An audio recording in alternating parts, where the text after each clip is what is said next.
Hi മക്കളെ, അങ്ങനെ +1 class തുടങ്ങിയില്ലേ. പുതിയ ക്ലാസ്, പുതിയ ടീച്ചേഴ്സ്, പുതിയ ഫ്രണ്ട്സ് ആൻഡ് അതിനേക്കാളൊക്കെ ഇമ്പോർട്ടൻ്റ് ആയിട്ട് നല്ല അടിപൊളി ചെക്കന്മാരും പെൺകുട്ടികളും ഉണ്ടാവും അല്ലേ. ഞാനൊക്കെ +1 തുടങ്ങിയപ്പോൾ എനിക്ക് ഏറ്റവും വലിയ സന്തോഷം അതായിരുന്നു. കുറേ നല്ല പെൺകുട്ടികളുണ്ട് എന്നുള്ളത്. അപ്പം ഇതൊക്കെ കഴിഞ്ഞ് ഇപ്പം പരസ്പരം അങ്ങോട്ടും ഇങ്ങോട്ടും പരിചയപ്പെടലായിരിക്കും, നമ്പറുകൾ വാങ്ങലായിരിക്കും, ഇൻസ്റ്റഗ്രാം ID കൾ വാങ്ങലൊക്കെ ആയിരിക്കും. ഇതൊക്കെ കഴിഞ്ഞ് 2-3 ദിവസം കഴിഞ്ഞാൽ ക്ലാസ് അങ്ങോട്ട് തുടങ്ങും. അന്ന് മുതൽ +1 കുട്ടികൾ, അതായത് കഴിഞ്ഞ ഒരുപാട് വർഷമായിട്ട്, ഞാൻ +1 കഴിഞ്ഞിട്ട് 10-15 വർഷമായി, അന്ന് മുതൽ അനുഭവിച്ചുകൊണ്ടിരിക്കുന്ന ചില യാഥാർത്ഥ്യങ്ങൾ നിങ്ങൾക്ക് മനസ്സിലായി തുടങ്ങും. അത് ഏറ്റവും ആദ്യം തന്നെ പറഞ്ഞു തരാൻ വേണ്ടിയിട്ടാണ് ഈ ഒരു വീഡിയോ. നിങ്ങൾ +1 പഠിക്കുന്നതെങ്കിൽ ഉറപ്പായിട്ട് എന്ത് ചെയ്യണം, ഈ വീഡിയോ നിങ്ങൾ അവസാനം വരെ കാണണം. എന്താണ് ഇതിനൊക്കെയുള്ളൊരു പ്രതിവിധി എന്നും ഞാൻ പറയുന്നുണ്ട്. ആൻഡ് വീഡിയോ ഇഷ്ടപ്പെട്ടിട്ടുണ്ടെങ്കിൽ ഉറപ്പായിട്ട് നിങ്ങളെ ഫ്രണ്ട്സിനും ഷെയർ ചെയ്യണം. പിന്നെ മറ്റൊരു കാര്യം കൂടെ, +1 നിങ്ങളെ മുഴുവൻ സ്റ്റഡി സപ്പോർട്ടിനുമായിട്ട് ഈ ചാനൽ ഇതുവരെ സബ്സ്ക്രൈബ് ചെയ്തില്ല, ഇപ്പം തന്നെ സബ്സ്ക്രൈബ് ചെയ്ത് ആ ബെല്ലൈക്കണൊക്കെ ഒന്ന് അടിച്ച് പൊട്ടിച്ചേക്ക്. സോ നമുക്ക് എന്ത് ചെയ്യാം, യാഥാർത്ഥ്യങ്ങളിലേക്ക് കിടക്കാം. യാഥാർത്ഥ്യം നമ്പർ 1, എന്താണ് നിങ്ങൾ +1 പ്രതീക്ഷിക്കേണ്ടത്? മക്കളെ, നിങ്ങൾ നോക്കുകയാണെങ്കിൽ ഇതെന്താ സാധനം, ഇത് എങ്ങനെ സ്റ്റെപ്പ് ഇട്ടതാണ് 1 മുതൽ 10 എന്ന് ഉദ്ദേശിച്ചത് നിങ്ങളുടെ 1ാം ക്ലാസ് മുതൽ 10ാം ക്ലാസ് വരെയുള്ള ജീവിതം. അതായത് അത് നമ്മളിങ്ങനെ ഒരു സ്റ്റെപ്പ് കയറുന്ന പോലെ കയറി പോവുക ചെയ്ത്. അതായത് 1ാം ക്ലാസ്സിൽ നിന്ന് 2ാം ക്ലാസ്സിലെത്തുമ്പോൾ കുറച്ചൊരു ഡിഫിക്കൽട്ടി കൂടി ഉണ്ടാവും. പക്ഷേ നമ്മളും കുറച്ച് വളർന്നിട്ടുണ്ട്, അപ്പോൾ നമുക്ക് വലിയ പ്രശ്നം ഉണ്ടാവില്ല. അങ്ങനെ 3, 4, 5, 6, 7, 9 വരെ എന്താണ് വലിയ ബുദ്ധിമുട്ടുകളൊന്നും ഉണ്ടാവില്ല. ഒരിക്കലും എന്താണ് 9ാം ക്ലാസ്സിൽ നിന്ന് 10ാം ക്ലാസ്സിലെത്തുമ്പോൾ ഇത് ഭയങ്കര ബുദ്ധിമുട്ടാണല്ലോ എന്നൊന്നും ആർക്കും ഫീൽ ചെയ്തിട്ടുണ്ടാവില്ല അല്ലേ? ശരിയല്ലേ? ചെറിയൊരു ഡിഫിക്കൽട്ടിയെ കൂടുള്ളൂ. അതിനനുസരിച്ച് നമ്മളും കൂടെ ഗ്രോ ചെയ്യുന്നുണ്ട്, നമുക്ക് വലിയ ബുദ്ധിമുട്ടൊന്നും ഉണ്ടാവില്ല. പക്ഷേ 10ാം ക്ലാസ്സിൽ നിന്ന് +1 എത്തുക എന്ന് പറയുന്നത് ഒറ്റയടിക്ക് ഒരു 4-5 സ്റ്റെപ്പ് ചാടിക്കടക്കുന്നതിന് തുല്യമാണ് എന്നുള്ളത് എന്ത് ചെയ്യണം, നിങ്ങൾ മനസ്സിലാക്കണം. എന്താ അവിടെ വ്യത്യാസം വരുന്നതെന്ന് വെച്ച് കഴിഞ്ഞാൽ, 10ാം ക്ലാസ് വരെ നമ്മളുടെ ടെക്സ്റ്റ് ബുക്കൊക്കെ SCERT ആയിരുന്നു. പക്ഷേ +1 നമ്മളുടെ ടെക്സ്റ്റ് ബുക്ക് വരുന്നത് NCERT ആണ്. ഇതിൻ്റെ ഡിഫറൻസ് നിങ്ങൾക്ക് മനസ്സിലാവണമെങ്കിൽ, നിങ്ങൾ സയൻസ് സ്റ്റുഡൻ്റ് ആണെങ്കിൽ ജസ്റ്റ് മാത്സിലെ +1 മാത്സിലെ 3ാമത്തെ പാഠം ട്രിഗ്നോമെട്രി ഒന്ന് എടുത്ത് നോക്കിയാൽ മാത്രം മതി. 10ാം ക്ലാസ്സിൽ നിങ്ങൾ എത്രയാണ് പഠിച്ചത്, +1 എത്രയാണ് പഠിക്കാനുള്ളത് നിങ്ങൾക്ക് അന്നേരം മനസ്സിലാവും. ആൻഡ് കോമഡി എന്താ വെച്ചാൽ, ഈ ട്രിഗ്നോമെട്രി നിങ്ങൾക്ക് അറിയാമെങ്കിൽ +2 എന്തുണ്ട്, ഇതിൻ്റെ ഇൻവേഴ്സ് ട്രിഗ്നോമെട്രി എന്ന് പറഞ്ഞ പാടുണ്ട്, അത് നിങ്ങൾക്ക് മനസ്സിലാവുക പോലുള്ളൂ. സോ ഒരുപാട് പഠിക്കാനുണ്ട് എന്നുള്ളത് ഏറ്റവും ആദ്യം നിങ്ങൾ മനസ്സിലാക്കണം. 10ാം ക്ലാസ്സിനേക്കാൾ മിനിമം ഒരു 10 ഇരട്ടിയെങ്കിലും നിങ്ങൾക്ക് പഠിക്കാൻ കേട്ടോ. അതാണ് ഫസ്റ്റ് റിയാലിറ്റി. രണ്ടാമത്തെ കാര്യം എന്താണെന്ന് വെച്ച് കഴിഞ്ഞാൽ, SSLC വരെ നിങ്ങൾക്ക് ഗ്രേഡ് മാത്രമാണ്, നിങ്ങളുടെ മാർക്ക് ഒരാളും നോക്കൂല. അതിന് കുറേ അഡ്വാൻറ്റേജസ് ഉണ്ട്. അതായത് ഇപ്പോൾ മാത്സ് 80 എന്താ പറയുക പരീക്ഷയും 20 CEയും കൂടെ 100 മാർക്കിലാണല്ലോ മാത്സ്. ആ 100ൽ നിങ്ങൾക്ക് 90 മാർക്കിൻ്റെ മുകളിൽ കിട്ടിയാൽ ഒക്കെ നിങ്ങൾക്ക് എന്താ A+ ആണ്. ആൻഡ് ഈ A+ന് എന്താ ഒരു വ്യത്യാസമില്ല. നിങ്ങൾക്ക് 100 ആണോ 90 ആണോ എന്ന് ആരും അറിയാൻ പോകുന്നില്ല. +1ലും +2ലും സംഭവം ഗ്രേഡൊക്കെ ഉണ്ടെങ്കിലും, നിങ്ങൾക്ക് നാട്ടുകാരോടൊക്കെ പരീക്ഷ കഴിഞ്ഞാൽ എനിക്ക് ഫുൾ A+ ഉണ്ട് എന്നൊക്കെ പറയാമെങ്കിലും, ഇതിൻ്റെ ഒരു യാഥാർത്ഥ്യം എന്താ വെച്ചാൽ, ഗ്രേഡിൻ്റെ കൂടെ തന്നെ മാർക്കും നിങ്ങൾക്ക് കിട്ടും. അതായത് +1ലെയും +2ലെയും മാർക്കുകൾ ഒരുമിച്ചിട്ടാണ് നിങ്ങളുടെ ഹയർ സെക്കൻഡറി മാർക്ക് ലിസ്റ്റ് വരിക. അതിൽ നിങ്ങൾക്ക് 1200 മാർക്കിലാണ് മുഴുവൻ സബ്ജക്റ്റും വെച്ചുണ്ടാവുക. +1ലെയും +2ലെയൊക്കെ മാർക്ക് കൂടി ആ 1200ൽ എത്ര മാർക്ക് കിട്ടി എന്നുള്ളതാണ് നിങ്ങൾക്ക് +2ന് ശേഷമുള്ള അഡ്മിഷന് നോക്കുക. സാറേ എനിക്ക് ഫുൾ A+ ഉണ്ട് എന്ന് പറഞ്ഞിട്ട് അവിടെ ഒരു വിലയുണ്ടാവില്ല.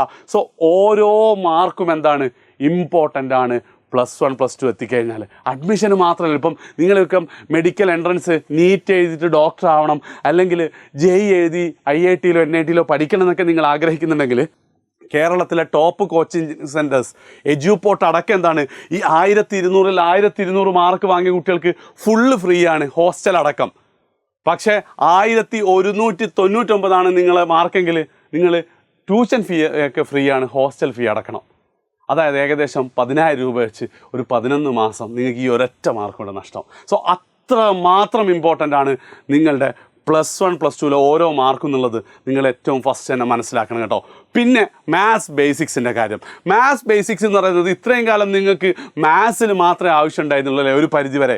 പക്ഷേ +1 +2ൽ മാത്സിനേക്കാൾ കൂടുതൽ ഫിസിക്സിലും കെമിസ്ട്രിയിലും മാത്സിൻ്റെ ആവശ്യം വരും. അതായത് 10ാം ക്ലാസ് വരെ നിങ്ങൾ പഠിച്ച മുഴുവൻ കാര്യങ്ങളും, നെഗറ്റീവ് നമ്പേഴ്സ്, ഫ്രാക്ഷൻസ്, പിന്നെന്താ ഡെസിമൽസ്, പേഴ്സൻറ്റേജ്, റേഷ്യോ തുടങ്ങിയ എല്ലാ കാര്യങ്ങളും പറയണമെന്ന് മാത്രമല്ല, X കണ്ടുപിടിക്കുന്നതൊക്കെ അതെന്താണ് ടീച്ചേഴ്സ് ക്ലാസ്സിൽ എന്ത് ചെയ്യൂല, അത് എക്സ്പ്ലെയിൻ ഒന്നും ചെയ്യൂല. 25% ഓഫ് 40 എന്നൊക്കെ പറഞ്ഞു കഴിഞ്ഞാൽ എന്താ, ഒറ്റയടിക്ക് 10 എന്നങ്ങോട്ട് പറയും. ഇതെന്താ സംഭവിച്ചതെന്നൊന്നും എന്ത് ചെയ്യില്ല, സാർക്ക് അല്ലെങ്കിൽ ടീച്ചേഴ്സ് നിങ്ങളോട് പറഞ്ഞു തരില്ല. അപ്പോൾ അതെന്താണ്, അത് സെറ്റാക്കൽ വളരെ ഇമ്പോർട്ടൻ്റ് ആണ്. ഇവിടെ ഞാൻ ഒരു കാര്യം പറയാം, നിങ്ങൾക്ക് ബേസ് വേണമെന്നുണ്ടെങ്കിൽ നിങ്ങൾ ജസ്റ്റ് ഒന്ന് കമൻറ്റ് ചെയ്യുക, ബേസ് വേണമെന്നുള്ള. എത്ര ആൾക്കാർ കമൻറ്റ് ചെയ്യുന്നു എന്നതിനനുസരിച്ച് +1 ആവശ്യമുള്ള ബേസിക്സ് നമ്മൾ പഠിപ്പിച്ചു തരുന്നതായിരിക്കും. ഇതാണ് മൂന്നാമത്തെ കാര്യം. ഇനി അടുത്തതായിട്ട് ഫുൾ A+ ഉണ്ട്. ഇതെന്താ സംഭവം എന്ന് വെച്ച് കഴിഞ്ഞാൽ, ഇത് +1 ഞങ്ങളൊക്കെ അനുഭവിക്കുക, അല്ലെങ്കിൽ നിങ്ങളെ ടീച്ചേഴ്സൊക്കെ അനുഭവിക്കുന്ന ഒരു പ്രശ്നമാണ്. നിങ്ങൾ അവരോട് വെച്ചാൽ അവർ സത്യം പറഞ്ഞു. അതായത് SSLCക്ക് ഫുൾ A+ ഇട്ട് കുട്ടികൾ നമുക്ക് രണ്ടായി തിരിക്കാം.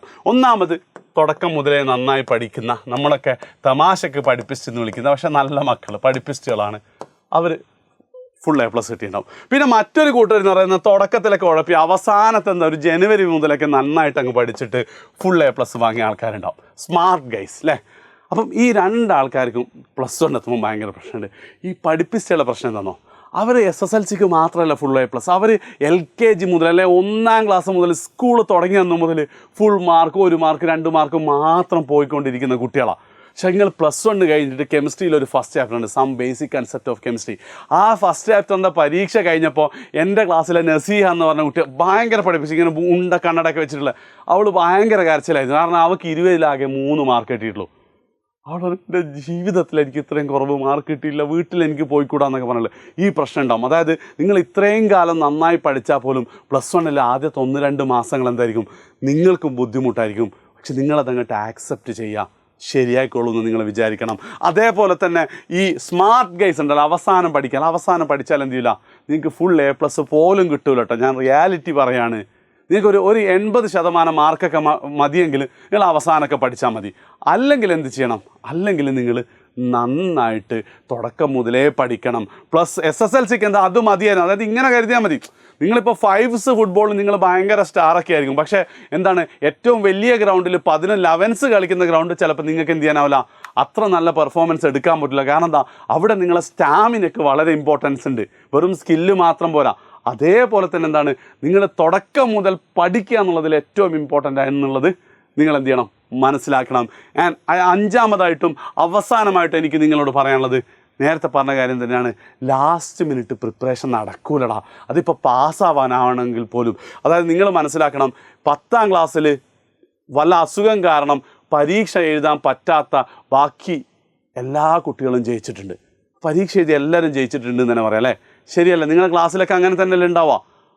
പക്ഷേ +1 +2 എടുക്കുമ്പോൾ 80%-ൻ്റെയും താഴെയാണെന്നുള്ളത്, 80%-ൻ്റെയും താഴെയാണ് പാസ് പെർസെൻറ്റേജ്. അതായത് ഏകദേശം 4 ലക്ഷം കുട്ടികൾ പരീക്ഷ എഴുതിയിട്ടുണ്ടെങ്കിൽ കഴിഞ്ഞ വർഷം +2 അതിൽ 80,000-ഓളം കുട്ടികൾ തോറ്റിട്ടുണ്ട്. സാർ അതെങ്ങനെയാണ് സാർ 80%, 80,000 എന്നൊക്കെ നിങ്ങൾ പറയാം. അതെന്ത് ചെയ്യുക, നിങ്ങളൊന്ന് ആലോചിച്ച് നോക്കിയാൽ മതി. അല്ലെങ്കിൽ അത് അടക്കമാണ് ഞാൻ നേരത്തെ പറഞ്ഞ മാത്സ് ബേസിക്സ് കേട്ടോ. അപ്പോൾ മാത്സ് ബേസിക്സ് വേണമെങ്കിൽ ഒന്നും കൂടെ കമൻറ്റ് ചെയ്യുക. പെർസെൻറ്റേജൊക്കെ വളരെ ഇമ്പോർട്ടൻ്റ് ആണ്, കെമിസ്ട്രിയിലൊക്കെ പെർസെൻറ്റേജ് വരും.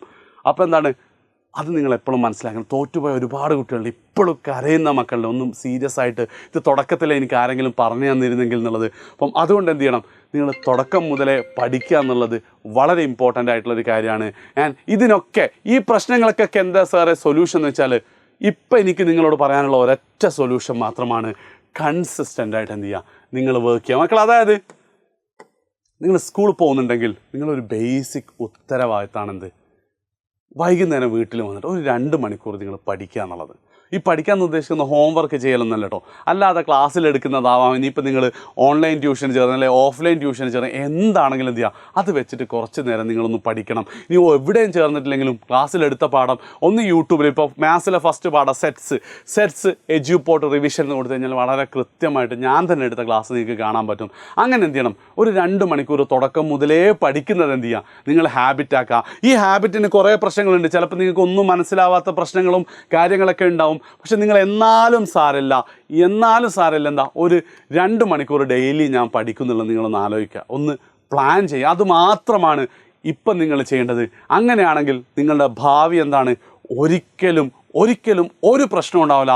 നിങ്ങൾ മനസ്സിലാക്കേണ്ട സംഭവം ഇത്രയൊക്കെ ടഫൊക്കെ ആണെങ്കിലും വർഷങ്ങളായിട്ട് ഒരുപാട് കുട്ടികൾ എന്ത് ചെയ്യുന്നുണ്ട്, +2 എന്ന കടമ്പ വളരെ കളർഫുള്ളായിട്ട് ചാടിക്കിടക്കുന്നത്. കഴിഞ്ഞ വർഷം അടക്കം ഏകദേശം 20ഓളം കുട്ടികളാണ് എജ്യൂപോർട്ടിൻ്റെ ഓൺലൈൻ ട്യൂഷൻ മാത്രം പഠിച്ചിട്ട് 1200 വാങ്ങിയത്. അപ്പം അവരൊക്കെ എന്ത് ചെയ്തിട്ടുണ്ട്, ചാടിക്കടന്നിട്ടുണ്ട്. നിങ്ങൾക്കും പറ്റും. ഒരൊറ്റ കാര്യം, ഡെയിലി ഒരു 2 മണിക്കൂർ നിങ്ങൾ അതിന് വേണ്ടി സ്പെൻഡ് ചെയ്യാൻ നിങ്ങൾ തീരുമാനിക്കുക. ജസ്റ്റ് എടുത്ത് നോക്കുക. മനസ്സിലായിട്ടില്ലെങ്കിൽ കാര്യമില്ല. ഇപ്പോൾ ചില ഗെയിമൊക്കെ ഇല്ലടാ. ഇപ്പം ഞാനൊരു 7 മണിക്കൂർ ഫ്ലൈറ്റ് ഉണ്ടായിരുന്നേ എനിക്ക് UK to ഖത്തർ. അപ്പം ആ ഫ്ലൈറ്റിൽ 7 മണിക്കൂർ നമുക്ക് ബോറടിച്ച് മരിക്കും. അവസാനം അതിലൊരു എൻ്റർടൈൻമെൻറ്റ് സിസ്റ്റം ഉണ്ടായിരുന്നു. അതിലിങ്ങനെ ഗെയിം ഉണ്ട്. അപ്പോൾ ഒരു 2048 എന്ന് പറഞ്ഞൊരു ഗെയിം ഉണ്ട്. കാരണം മാത്സൊക്കെ ആണെന്ന് വെച്ചാൽ എടുത്തു നല്ല ടഫ്. എനിക്കൊന്നും മനസ്സിലാകുന്നില്ല. ഫ്ലൈറ്റ് ആണ്ട് ഇതെന്താ സംഭവം എന്ന് പഠിക്കാണ്ട് വയ്യല്ല. പക്ഷേ ആ 7 മണിക്കൂറിൽ ഞാൻ 3-4 മണിക്കൂറൊക്കെ കളിച്ചിട്ടുണ്ട്. അവസാനമാകുമ്പോൾ എനിക്ക് നല്ല സെറ്റായിട്ടുണ്ടാവും. ഇതേപോലെ ആയിരിക്കും നിങ്ങളതുകൊണ്ട്. ആദ്യം ഒന്നും നിങ്ങൾക്ക് മനസ്സിലാവില്ല, പിന്നെ മെല്ലെ മെല്ലെ ഓരോന്നോരോന്നായിട്ട് സെറ്റാക്കും. സോ എന്ത് ചെയ്യുക, നിങ്ങൾ പഠിക്കാൻ തീരുമാനിക്കുക. അത് മാത്രമാണ് എനിക്ക് ഇപ്പം നിങ്ങളോട് പറയാനുള്ളത്. ബാക്കി ഓരോന്നും ഈ ചാനലിൽ കൂടെ വരും. ചാനൽ എന്ത് ചെയ്യുക, എന്തായാലും സബ്സ്ക്രൈബ് ചെയ്ത് വെക്കുക. So that's it guys. Welcome to +1 reality. ശരി.